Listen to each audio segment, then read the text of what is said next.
प्रिय विद्यार्थियों, मैं एटा कोचिंग क्लासेस की तरफ से कक्षा 10 के काव्यखंड भाग के बिहारी लाल चैप्टर के में जितने भी दोहे हैं उनका अर्थ बताने जा रहा हूँ, यानी व्याख्या बताने जा रहा हूँ।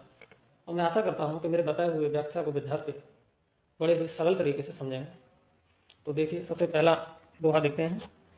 मेरी भवबाधा हरो राधा नागर सोय, जातन की धाई पर श्याम हरत दुख होय। अगर हम इस दोहे की संदर्भ की बात करें तो संदर्भ में हमें यह लिखना होता है कि ये दोहा किस चैप्टर से, कौन से काव्यखंड से, किस कवि द्वारा लिखा गया, बस ये संदर्भ कहलाता है। तो अगर हम इसका संदर्भ लिखें तो हमें लिखना होगा कि प्रस्तुत दोहा हमारी पाठ्य पुस्तक हिंदी के काव्यखंड में संकलित रीत काल के कवि बिहारी द्वारा रचित बिहारी सप्तशती के भक्त शीर्षक से अवतरित हुआ है। ये तो इसका संदर्भ था। अगर प्रसंग की बात करें तो प्रसंग में हमें संक्षेप में ये लिखना होता है कि इस दोहे में कवि क्या कहना चाह रहा है, सिर्फ संक्षेप में। तो अगर हम इसका प्रसंग लिखें तो प्रसंग में लिखना पड़ेगा कि कवि ने अपने ग्रंथ के प्रारंभ में राधा जी की वंदना की है, यानी जो ये दोहा है इसमें कवि बिहारी लाल ने राधा की वंदना की है, बस इतना लिखना। अब इसकी व्याख्या देखते हैं। व्याख्या क्या है? व्याख्या, मेरी भव बाधा हरो, भव माने संसार और बाधा माने दुख, यानी सांसारिक दुख। हरो यानी दूर करो। राधा नागर स्व, नागर नागर का होता है चतुर। जा तन की झाई पर, झाई का मतलब होता है प्रतिबिंब, परछाई, यानी झलक। श्याम हर तत्व है। श्याम का यहाँ पे तीन अर्थ है। श्याम माने श्री कृष्ण, श्याम का मतलब नीला होता है और श्याम का मतलब पाप होता है। हरित दूत, हरित दूत, हरित दूत के भी यहाँ तीन अर्थ है। हरित दूत का पहला अर्थ तो यह है कि हरिकांत, हरि कांति, और दूसरा अर्थ है प्रसन्न होना, और तीसरा अर्थ है हरण की हुई द्युत, अर्थात फीका या कांतिहीन। यानी अगर हम इसका अर्थ निकालें तो इसके अर्थ दो तीन हैं, अलग अलग हैं। यानी पहले तो बिहारी लाल कहना चाह रहे हैं कि हे चतुर्राधिका, मेरे सांसारिक कष्टों को दूर करें। जिनके पीली आभ वाले यानी गोरे शरीर की झाई पड़ने से श्याम गढ़ के श्री कृष्ण हरित गढ़ की दुत वाले अर्थात हरे रंग के हो जाते हैं। अगर हम इसके दूसरे अर्थ की बात करें तो अगर हम इसका दूसरा अर्थ निकालें तो निकलेगा, हे चतुर्राधिका जी, मेरी सांसारिक बाधाओं को दूर करें। जिनके शरीर की झाई यानी झलक पड़ने से भगवान श्री कृष्ण प्रसन्न मुख हो जाते हैं, यानी हरित कांत वाले हो जाते हैं। अगर इसका तीसरा अर्थ निकालें, तीसरी तरीके से अर्थ निकलेगा कि वह चतुर्राधिका जी, मेरे सांसारिक बाधाओं को दूर करें। जिनके गौरव वर्ण शरीर की चमक पड़ने से श्री कृष्ण भी फीकी कांत वाले हो जाते हैं। यानी हे राधिका जी, आप मेरे संसार की बाधाओं को दूर करो। जिनके गौरव वर्ण शरीर की चमक पड़ने से श्री कृष्ण भी फीकी कांत वाले हो जाते हैं। अगर हम इस दोहे के काव्य का सौंदर्य की बात करें तो इसमें भाषा ब्रज है। भाषा कैसी है? ब्रज है। शैली मुक्तक है। रस श्रृंगार है। छंद दो है। इसी के साथ दूसरा देखते हैं। मोर मुकुट की चंद्रकन यो राजत नंद नंद, मन सस शेखर की अकस की शेखर सतचंद। अगर हम इसके संदर्भ की बात करें तो संदर्भ समय वही रहेगा जो हमने सबसे पहले बता दिया। अब चलिए इसका प्रसंग देखते हैं। तो प्रसंग में हमें लिखना है कि प्रस्तुत दोहे में श्री कृष्ण के सिर पर लगे मोर मुकुट की चंद्रकाओं का सुंदर चित्रण किया गया है। ये तो इसका संदर्भ हो गया। अब इसकी व्याख्या देखते हैं। तो मोर मुकुट की चंद्रकन, चंद्रकन मतलब चंद्रकांत, यो राजत नंद नंद, राजत का मतलब शोभायमान, नंद नंद तथा श्री कृष्ण, क्या था? श्री कृष्ण। मन यानी मन, सस है, सस माने चंद्रमा, शेखर सिर यानी चंद्रमा के सिर पर, की आकाश, आकाश का मतलब प्रतिद्वंदता, की शेखर सतचंद, सत माने सैकड़ों, चंद्र माने चंद्रमा। यानी अगर हम इसका व्याख्या करें तो इस दोहे में कब कहना चाहता है कि भगवान श्री कृष्ण के सिर पर मोर पंखों का मुकुट शोभा दे रहा है उन मोर पंखों के बीच बनी सुनहरी चंद्रिकाएं देखकर ऐसा लगता है कि मानो शशशेखर की अकस, यानी भगवान शंकर से प्रतिस्पर्धा करने के लिए उन्होंने प्रिय शेखर सप्तम सैकड़ों चंद्रमा सिर पर धारण कर लिए हैं। किसने? भगवान कृष्ण ने। यानी भगवान श्री कृष्ण के सिर पर मोर पंखों का मुकुट ऐसे शोभा दे रहा है, उन मोर पंखों के बीच बनी सुनहरी चंद्रिकाएं इस प्रकार शोभा दे रही हैं मानो ऐसा लगता है कि भगवान शंकर से प्रतिस्पर्धा करने के लिए उन्होंने सैकड़ों चंद्रमाओं को अपने सिर पर धारण कर लिया है। ठीक है ना। अगर हम इसकी भाषा की बात करें तो इसमें भाषा ब्रज है, शैली मुक्तक है। अगर हम इसके दो छंद की बात करें तो छंद दोहा है, रस श्रृंगार है, और अलंकार की बात करें तो इसमें उत्प्रेक्षा अलंकार भी है, अनुप्रास भी है और श्लेष भी है। इसी के साथ अगला देखते हैं। शोभत ओढ़े पीत पट श्याम सलोने का मानो नीलमणि शैल पर आतप पर्यो प्रभा। अगर हम इसका संदर्भ लिखें, संदर्भ में लिखना है कि इस दोहे में पीला वस्त्र ओढ़े हुए श्री कृष्ण के सौंदर्य का वर्णन किया गया है। बस अब पहले इसकी व्याख्या देखते हैं। सोहत ओढ़े पीत, सोहत यानी शोभायमान हो रहे हैं, ओढ़त ओढ़े हुए, पीत पीले वस्त्र को, पीत पट यानी पीले वस्त्र को, श्याम सलोने माने सुंदर, गात माने शरीर। श्री कृष्ण का श्याम शरीर अत्यंत सुंदर है। वे अपने शरीर पर पीले वस्त्र पहने हुए इस प्रकार शोभा पा रहे हैं मानो नीलमणि शैल पर आतप पर्यो प्रभात। नीलमण यानी नीलमणियों का पर्वत, शैलमन होता है पर्वत, नीलमणियों का पर्वत। आतप, आतप का मतलब होता है प्रकाश, प्रभात माने सुबह। मानो नीलमणि के पर्वत पर प्रातः काल की पीली पीली धूप पड़ रही है। यहाँ श्री कृष्ण के श्याम वर्ण के उज्ज्वल मुख में नीलमणि शैल की और उनके पीले वस्त्रों में प्रातःकालीन धूप की संभावना की गई है। ठीक है। अगर हम इसकी भाषा की बात करें तो इसमें भाषा ब्रज है, शैली मुक्तक है, रस श्रृंगार है, श्रृंगार और भक्ति है, दोनों रस हैं, श्रृंगार रस और भक्ति रस। छंद दोहा है। ठीक। और अगर हम अलंकार की बात करें तो श्याम सलोने की बात करें या पर्यो प्रभात की बात करें तो इन दोनों में अनुप्रास अलंकार है।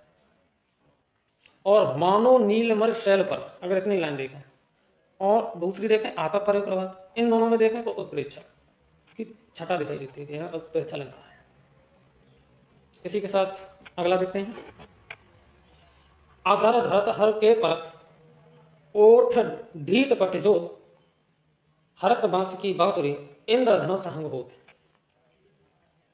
यानी अगर हम इसका प्रसंग देखें, संदर्भ समय एक ही, अगर हम प्रसंग देखें तो प्रस्तुत दोहे में बांसुरी बजाते हुए श्री कृष्ण के हरे रंग की बांसुरी का इंद्रधनुषी रूप वर्णित किया गया है। अब पहले इसकी व्याख्या देखते हैं। व्याख्या। अधर धरत हर के परत, अधर का मतलब होता है नीचे वाला ओठ, धरत मतलब रखते हैं। अधर धरत हर के परत ओठ ढीठ पट जोत, यानी ओठ ढीठ पट जोत, इसका अर्थ है ओठों की लाल, यानी दृष्टि की श्वेत या वस्त्र की पीली कांति। अब चलिए इसकी व्याख्या देखते हैं। श्री कृष्ण अपने रक्त वर्ण के ओठों पर हरे रंग की बांसुरी रखकर बजा रहे हैं। उस समय उनकी दृष्टि के श्वेत वर्ण, वस्त्र के पीत वर्ण तथा शरीर के श्याम वर्ण की कांत रक्त वर्ण के ओठों पर रखी हुई हरे रंग की बांसुरी पर पड़ रहे हुए इंद्रधनुष के समान बहुरंगी शोभा वाली हो गई। यानी हरित बांस की बांसुरी इंद्रधनुष अंग हो, यानी हरे रंग की बांसुरी पर पड़ने से वह इंद्रधनुष के समान बहुरंगी शोभायमान हो गई है। ठीक है। अगर हम इसकी भाषा देखें तो ब्रज है, शैली देखें तो मुक्तक है, रस देखें तो भक्ति है, और छंद देखें तो इसमें दोहा है। इसी के साथ अगला है, या अनुरागी चित्त की गति समझे न कोई, ज्यों ज्यों डूबे श्याम रंग त्यों त्यों उज्जवल होए। अगर हम इसके प्रसंग की बात करें तो प्रस्तुत दोहे में कवि ने बताया है कि श्री कृष्ण के प्रेम से मन की म्लानता एवं कलुषता को दूर किया गया है। अगर हम इसकी व्याख्या देखें तो या अनुरागी चित्त की, अनुरागी का मतलब होता है प्रेम करने वाला। अगर दूसरा इसका अर्थ देखें तो होता है लाल। गत समझे ना को, गत का अर्थ होता है दशा, यानी कब कहना चाहता है कि श्री कृष्ण के प्रेम करने वाले मेरे मन की दशा अत्यंत विचित्र है, इसकी दशा को कोई नहीं समझ सकता, क्योंकि ज्यों ज्यों डूबे श्याम रंग त्यों त्यों उज्जवल हो। ज्यों ज्यों डूबे श्याम रंग, श्याम रंग का मतलब होता है काले रंग, यानी कृष्ण की भक्ति का रंग। त्यों त्यों उज्जवल हो, उज्जवल का मतलब होता है पवित्र या सफेद, यानी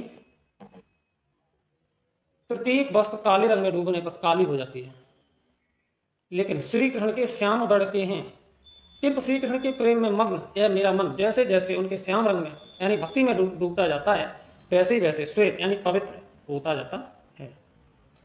अगर हम इसके भाषा की बात करें तो इसमें भी भाषा ब्रज है, शैली मुक्तक है, रस शांत है, शांत रस, और छंद दोहा है।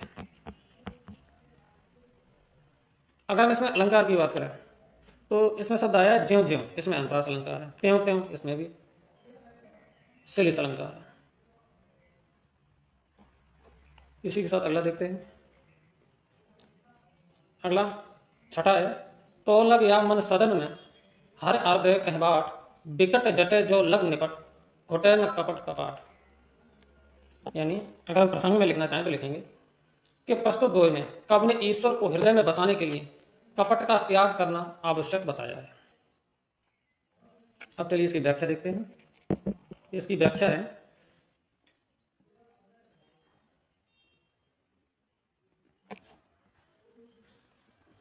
कौलग या मन सदन यानी मन रूपी घर, मन सदन का अर्थ है मन रूपी घर। हर आदय कहबाट, बाट का अर्थ है मार्ग, यानी कवि बिहारी लाल का कहना है कि इस मन रूपी घर में तब तक ईश्वर किस मार्ग से प्रवेश कर सकता है जब तक विकट जटे जो लग निकट, तो लग निकट यानी तो लग का यहाँ पे तो होगा, तो लग का अर्थ होता है यहाँ पे जब तक, जो लग यानी जब तक, निपट, निपट का अर्थ होता है अत्यंत, खुरदें खुटें, खुरदें लिखा है खुरदें यानी खुलेंगे, कपट कपाट यानी कपट रूपी किवाड़, यानी जब तक मन रूपी घर में दृढ़ता से बंद किए हुए कपट रूपी किवाड़ पूरी तरह से नहीं खुल जाते, अर्थात हृदय से कपट निकाल देने पर ही हृदय में ईश्वर का निवास संभव है। यानी इस मन रूपी घर में तब तक ईश्वर किसी भी मार्ग से प्रवेश नहीं कर सकता जब तक मन रूपी घर में दृढ़ता से बंद किए हुए कपट रूपी किवाड़ पूरी तरह से न खुल जाए। अगर हम इसमें भाषा की बात करें तो इसमें भी भाषा ब्रज है, शैली मुक्तक है, रस भक्ति है, छंद दोहा है, और अलंकार की बात करें तो इसमें रूपक अलंकार है। इसी के साथ अगला देखते हैं,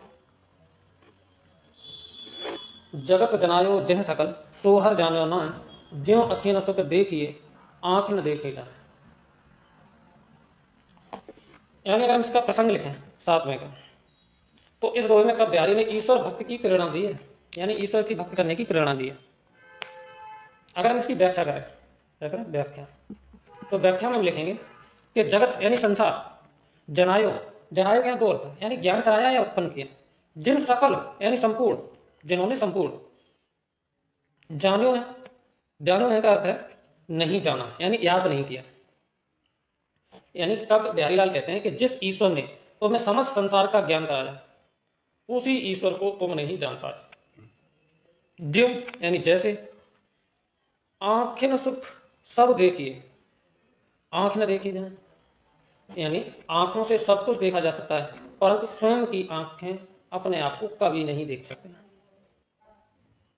यानी जिस ईश्वर ने तुम्हें समस्त संसार का ज्ञान कराया है उसी ईश्वर को तुम नहीं जान पाए। जिस प्रकार आंखें सब कुछ तो देख सकती हैं परंतु आंखें स्वयं अपने को कभी नहीं देख सकती हैं। अगर हम इसकी भाषा की बात करें तो इसमें भाषा ब्रज है, शैली मुक्तक है, छंद दोहा है, रस शांत है और अलंकार अनुप्रास और दृष्टांत है। अनुप्रास और दृष्टांत। इसी के साथ 8वां देखते हैं। जप माला छापा तिलक सरे न एक काम मन कांचे नाचे प्रथा सांचे रांचे राम। यानी अगर इसके प्रसंग की बात करें तो कवि बिहारी द्वारा रचित प्रस्तुत दोहे में बाह्य आडंबरों की निरर्थकता बताकर भगवान की सच्ची भक्ति पर बल दिया गया है। बस इतना लिखना है प्रसंग में। अगर हम इनकी व्याख्या की बात करें, व्याख्या तो जप माला छापा तिलक। जप का मतलब क्या होता है? मंत्र यानी जपना, माला यानी माला फेरना, छापा यानी चंदन के छाप यानी तिलक यानी जो एक विशेष प्रकार का टीका होता है वो तिलक यानी तिलक लगाना। सरय न एक का, सरय का मतलब होता है पूरा होना यानी पूरा होना या सिद्ध होना। एक और काम एक भी कार्य, एक और काम का मतलब एक भी कार्य। यानी कब कहना चाहता है कि जिस जप करने, माला फेरने, चंदन का तिलक लगाने आदि बाह्य क्रियाओं से कोई काम पूरा नहीं होता, कोई काम पूरा नहीं होता, वह बाह्य आचरणों से सच्ची भक्त नहीं होती है। मन कांचे नाचे व्यथा, मन कांचे यानी कच्चे मन वाला, नाचे मतलब भटकना, व्यथा यानी बेमतलब, सांचे रांचे, रांचे का अर्थ है प्रसन्न होना। यानी जिसका मन ईश्वर की भक्त करने से कतराता है, भक्त करने में कच्चा है, वह व्यर्थ ही इधर उधर की क्रियाओं में मारा मारा फिरता है। अर्थात ईश्वर तो केवल सच्चे मन की भक्त से ही उत्पन्न होते हैं। अगर हम इसमें भाषा देखें तो इसमें भाषा, इसमें भी ब्रज है, शैली मुक्तक है, रस शांत है, छंद दोहा है, इसमें अलंकार की बात करें तो अनुप्रास है। इसी के साथ बिहारीलाल के अब देखते हैं अगले दोहे नीति के हैं, इनको भी देखते हैं। पहला है दुसह दुराज प्रजान को क्यों न बड़े सुख दंड अधिक अंधेरी जग करते मिल मावस रविचंद्र। यानी अगर हम इसका संदर्भ लिखेंगे तो संदर्भ में हमें लिखना पड़ेगा कि प्रस्तुत दोहा कबीर बिहारी द्वारा रचित बिहारी सप्तशती से हमारी पाठ्य पुस्तक हिंदी के काव्य खंड में संकलित नींद शीर्षक से उद्धृत है। संदर्भ में ये लिखना होता है कहाँ से लिया है, किस कवि ने लिखा है और हमारी पुस्तक में किस खंड काव्य से आया है। अगर हम इसके प्रसंग की बात करें तो प्रसंग में हमें लिखना है कि प्रस्तुत दोहे में दो राजाओं के शासन से उत्पन्न कष्टों का वर्णन किया गया है। अब इसकी व्याख्या देखते हैं, इसकी क्या व्याख्या है। दुसह दुराज प्रजान, दुसह में असहाय, दुराज यानी दो राजाओं का शासन, प्रजाओं को यानी प्रजा को क्यों न बढ़े दुख दंड, दंड का मतलब होता है संघर्ष। यानी कब कह रहे हैं कि एक ही देश में दो राजाओं के शासन से प्रजा के दुख और संघर्ष अत्यधिक बढ़ जाते हैं। यानी दोहरे शासन से प्रजा उसी प्रकार दुखित हो जाती है जिस प्रकार अधिक अंधेरी जग करते मिल मावस रविचंद्र। रवि का क्या है? सूर्य, और चंद्र का मतलब चंद्रमा। यानी जिस प्रकार अमावस्या की रात में सूर्य और चंद्रमा एक ही राशि में मिलकर संसार को गहन अंधकार से पूर्ण कर देते हैं, यानी संसार में गहन अंधकार कर देते हैं, उसी प्रकार दोहरी सत्ता वाले एक ही देश में दोहरी सत्ता प्रजा को दुख और संघर्ष बढ़ा देती है। अगर इसमें भाषा की बात करें तो भाषा इसमें ब्रज है, शैली मुक्तक है, शैली मुक्तक है, छंद दोहा है, रस शांत रस है इसमें, और अलंकार की बात करें तो उसमें श्लेष अलंकार है, श्लेष अलंकार। अगला देखते हैं। बसे बुराई जास कम ताही को सन्मान भली भलो के छोड़िए खोटे ग्रह जपदान। यानी अगर हम इसके प्रसंग की बात करें तो इस दोहे में सत्य को उद्घाटित किया गया है कि संसार में दुष्ट व्यक्ति की बहुत आवभगत यानी आदर होती है, जिससे उसके अनिष्ट कार्यों से बचा जा सके। कितना लिखना है प्रसंग में। अगर हम इसके व्याख्या की बात करें, व्याख्या तो बसे बुराई जा, यानी अगर हम व्याख्या की बात करें तो बसे बुराई जा सका, ताही के सम्मान, सम्मान का अर्थ होता है सम्मान। यानी कवि का मत है कि जिसके पास अनिष्ट करने की शक्ति अर्थात बुराई है, उसका संसार बहुत आदर करता है। भली भलो का छोड़िए खोटे ग्रह जपदान, यानी भले को हानि न पहुंचाने वाला समझकर, अर्थात भला कहकर सब कुछ छोड़ देते हैं, अर्थात उसकी उपेक्षा करते हैं, लेकिन अनिष्ट ग्रह के आ जाने पर जप दान आदि करने से उसकी शांत करते हैं। तात्पर्य मतलब कहने का तात्पर्य यह है कि जिसमें बुराई या दुष्टता होती है लोग उसी का सम्मान करते हैं। खोटे ग्रह का मतलब क्या है? अनिष्टकारी ग्रह अर्थात शनि वगैरह, अर्थात जिसकी उपेक्षा करते हैं, लेकिन अनिष्ट ग्रह आने पर जप दान आदि करने से उसे शांत करते हैं। यानी जिसमें बुराई या दुष्टता होती है लोग उसी का सम्मान करते हैं। अगर हम इसमें भाषा की बात करें तो इसमें भाषा ब्रज है, शैली मुक्तक है, शैली क्या है? मुक्तक। छंद इसमें दोहा है, रस इसमें शांत है। और अलंकार की बात करें तो इसमें अलंकार अनुप्रास, अनुप्रास अलंकार भी है कहीं पर भी, कहीं कहीं पर क्या है? अनुप्रास अलंकार। इसी के साथ अगला देखते हैं। नर की और नल नील की गत एक कर जोड़, जे तो नीचो है चले ते तो ऊंचो हो। यानी अगर हम इसका प्रसंग लिखें तो ये लिखना पड़ेगा कि प्रस्तुत दोहे में बताया गया है कि मनुष्य जितना नम्र होता है उतना ही ऊपर उठता है। कैसे? ये व्याख्या में देते हैं। व्याख्या तो देखिए व्याख्या, नल की और नल नीर की, यानी नल मनुष्य और नल नीर यानी नल के जल की, यानी नल के पानी की, गत दशा एक कर जोड़, यानी कब बिहारीलाल कहते हैं कि मनुष्य और नल के जल की समान स्थिति होती है। जैतो नीचो है चले, जैतो मतलब जितना, नीचे है चलो, तैतो तैतो मतलब उतना ही ऊंचो हो। यानी जिस प्रकार नल का जल जितना नीचे होकर बहता है उतना ही ऊंचा उठता है। कहने का मतलब यह है कि जिस प्रकार मनुष्य जितना नम्रता का व्यवहार करता है उतनी ही अधिक उन्नत करता है। इस प्रकार मनुष्य और नल का जल यानी नल का पानी जितना नीचे होकर चलते हैं उतना ही ऊंचे उठते हैं। बेटा अगर मैं इसमें भाषा की बात करें तो इसमें भाषा ब्रज है, शैली मुक्तक है, शैली कौन सी है? मुक्तक है। रस शांत है, इसमें शांत रस है। और छंद दोहा है, छंद दोहा है। अगर हम इसमें अलंकार की बात करें तो नर की और नल नीर की गत एक एक कर जोड़, इतनी लाइन अगर देखा जाए तो उपमा अलंकार है। क्या है? उपमा अलंकार। अगला देखते हैं। अगला चौथा है कि बढ़त बढ़त संपत्ति सलिल, मन सरोज बढ़ जाए, घटत घटत सुर न फिर घटे, बर समूल मिला। यानी अगर हम इसके प्रसंग की बात करें तो प्रस्तुत दोहे में तो अपने धन के बढ़ने पर मन पर पड़ने वाले प्रभाव का वर्णन किया है। ये तो इसका संदर्भ हो गया। अगर हम इसकी व्याख्या की बात करें, व्याख्या तो बढ़त बढ़त संपत्ति सलिल, सलिल मान क्या होता है? जल, और संपत्ति माने धन। मन सरोज बढ़ जाए, मन यानी मन, सरोज मतलब कमल यानी मन रूपी कमल। कहने का मतलब यह है कि कब कहता है कि धन रूपी जल के बढ़ जाने से साथ साथ मन रूपी कमल भी बढ़ता जाता है। किंतु घटत घटत सो न फिर घटे, बर समूल को मिला है। बर, बर का मतलब होता है चाहे, बर का मतलब क्या है? चाहे। समूल, समूल का मतलब होता है जड़ सहित, यानी सब कुछ को मिला है यानी मुरझा जाता है।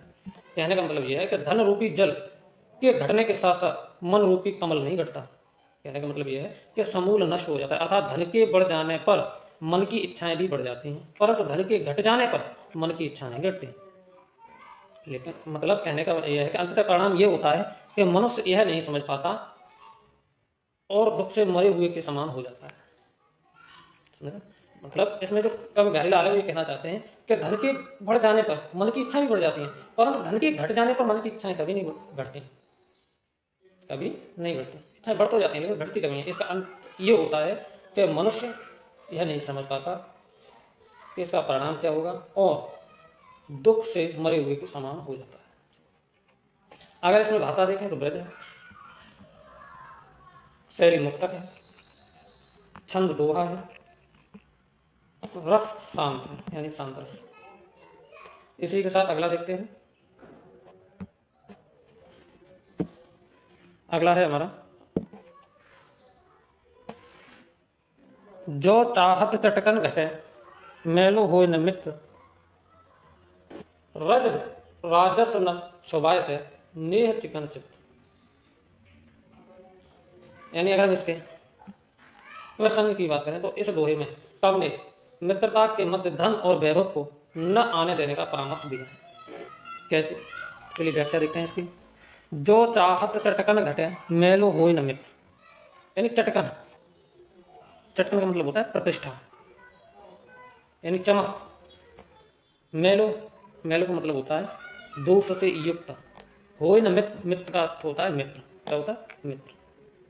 यानी कब कहता है कि यदि आप चाहते हैं कि मित्रता की चटक अर्थात चमक समाप्त न हो तथा मित्र स्थायी बनी रहे, सॉरी मित्रता स्थायी बनी रहे और उसमें दोष उत्पन्न न हो, क्या उत्पन्न न हो? दोष उत्पन्न न हो। यानी तो रज राजस न चुबायते नेह चिकन चित। रज का मतलब होता है धूल, राजस यानी राजस का मतलब होता है रजोगुण। नेह चिकन, नेह चिकन का मतलब होता है प्रेम से चिकने यानी तेल से चिकने। चित यानी मन रूपी दर्पण, अर्थात मित्र के स्नेह से चिकना मन मन रूपी धूल के स्पर्श से मैला हो जाता है। अतः स्नेह में धन का स्पर्श न होने दें। जिस प्रकार तेल से चिकनी वस्तु धूल के स्पर्श से मैली हो जाती है और उसकी चमक घट जाती है, उसी प्रकार प्रेम से कोमल चित्त धन रूपी धूल के स्पर्श से दोष युक्त हो जाता है और मित्रता में कमी आ जाती है। ये इसका। अगर इसमें भाषा की बात करें तो इसमें भाषा है ब्रज, शैली मुक्तक है, रस शांत है, छंद इसमें दो है। इसी के साथ अगला देखते हैं। बुरी बुराई जो तजय तो चित हरो डरा ज्यो निकलंक मयंकुलक गने लोक उत्पाद। यानी अगर हम इसका प्रसंग लिखें तो इसमें लिखना पड़ेगा कि इस दोहे में आपने बताया है कि यदि दुष्ट व्यक्ति अचानक अपनी दुष्टता छोड़ दे तो सदा अमंगल की संभावना बनी ही रहती है। कैसे, वो व्याख्या में लिखते हैं। व्याख्या बुरी बुराई जो तजय तो चित खरो, खरो का अर्थ होता है बहुत अधिक निकलंक। खरो का मतलब क्या? बहुत अधिक निकलंक। ठीक, कहने मतलब ये है कि यदि दुष्ट व्यक्ति सहसा अपनी दुष्टता छोड़कर अच्छा व्यवहार करने लगे तब भी उसके चित्त से अधिक भयभीत होने लगता है। जैसे निकलंक मयंकुलक गने लोक उत्पाद। मयंक माने होता है चंद्रमा और गने का मतलब होता है गिनने लगते हैं। उत्पात यानी अमंगल। उत्पात का मतलब क्या होता है? अमंगल। यानी जैसे चंद्रमा को कलंक रहित देखकर लोग अमंगल सूचक मानने लगते हैं, यानी जिस प्रकार चंद्रमा का कलंक रहित होना असंभव है उसी प्रकार दुष्ट व्यक्ति का एकाएक दुष्टता त्यागना भी असंभव है। ठीक है। अगर हम इसमें भाषा की बात करें तो इसमें भाषा ब्रज है, शैली मुक्तक है, रस इसमें शांत है और छंद इसमें दोहा है। कौन सा? दोहा। और इसी के साथ अगला देखते हैं और ये अंतिम दोहा है कि स्वार्थ सुकृत न श्रम रथा देख व्यंग विचार बाज पराए पान पर हूँ पच्छिन्न। अगर हम इसके प्रसंग की बात करें तो प्रसंग में लिखना है कि इस दोहे में कवि अनियुक्त के माध्यम से अपने आश्रयदाता राजा जयसिंह को समय पर चेतावनी दी। इस दोहे में उन्होंने हिंदू राजाओं पर आक्रमण न करने के लिए अनियुक्त, अनियुक्त का मतलब होता है दूसरे को उतार करके, अनियुक्त द्वारा सचेत किया है। क्या किया वो देखते हैं। स्वार्थ यानी स्वार्थी, सुकृत यानी पुण्य का, न श्रम ग्रथा, श्रम ग्रथा का मतलब होता है व्यर्थ का परिश्रम, देख विहंग, विहंग का अर्थ होता है पक्षी। कहने का मतलब ये है, ये बात तू अपने मन में अच्छी तरह सोच विचार कर देख ले कि तू शिकारी के हाथ में पड़कर अपनी जात के पक्षियों को क्यों मारता है। इनमें न तो तेरा स्वार्थ है, न यह अच्छा कार्य है, और तेरा श्रम भी व्यर्थ जाता है, क्योंकि तेरे परिश्रम का फल तुझे न मिलकर तेरे मालिक को प्राप्त होता है। बाज पराए पान पर, बाज यानी जो बाज पक्षी होता है, पान, पान का मतलब पराए का मतलब दूसरा है, पान का मतलब होता है हाथ, पक्षी यानी पक्षियों को, यानी तू दूसरों के हाथ की कठपुतली बनकर अपनी जात के पक्षियों का वध कर रहा है। अब तू मेरी सलाह मानकर अपने जात के पक्षियों का वध करना बंद कर दे। ये बात कब बिहारी लाल ने राजा जयसिंह से कही थी। अगर हम जयसिंह के ऊपर इस बात को कहें तो इसमें लिखना पड़ेगा कि हे राजा जयसिंह, तू विचार करके देख ले कि तू बाज पक्षी की तरह अपने शासक औरंगजेब के हाथ की कठपुतली बनकर अपने साथी इन हिंदू राजाओं पर आक्रमण कर रहा है। इस कार्य को करने से तेरे स्वार्थ की पूर्ति नहीं होती है, जीता हुआ राज्य तुझे नहीं मिलता है, युद्ध में राजाओं का वध करना कोई पुण्य कार्य नहीं है। हे राजन, तुम्हारे श्रम का फल तुम्हें न मिलने से तुम्हारा श्रेय व्यर्थ हो जाता है, इसलिए तू औरंगजेब के कहने से अपने पक्ष के हिंदू राजाओं पर आक्रमण करके उनका वध मत कर। यानी इस दोहे के माध्यम से बिहारी लाल ने राजा जयसिंह को संदेश दिया था। अगर हम इसमें भाषा की बात करें तो इसमें भाषा ब्रज है, शैली मुक्तक है, रस शांत है और छंद दोहा है। इसी के साथ बिहारी लाल के जितने भी दोहे थे उनका मैंने आपको अर्थ बता दिया। अगर इसमें कोई गलती है तो सभी हमें कमेंट के माध्यम से बताएं और इसे ज़्यादा से ज़्यादा सब्सक्राइब करें, और जो कक्षा 10 के विद्यार्थी हैं उनको भी ये भेजें। जय हिंद, जय भारत।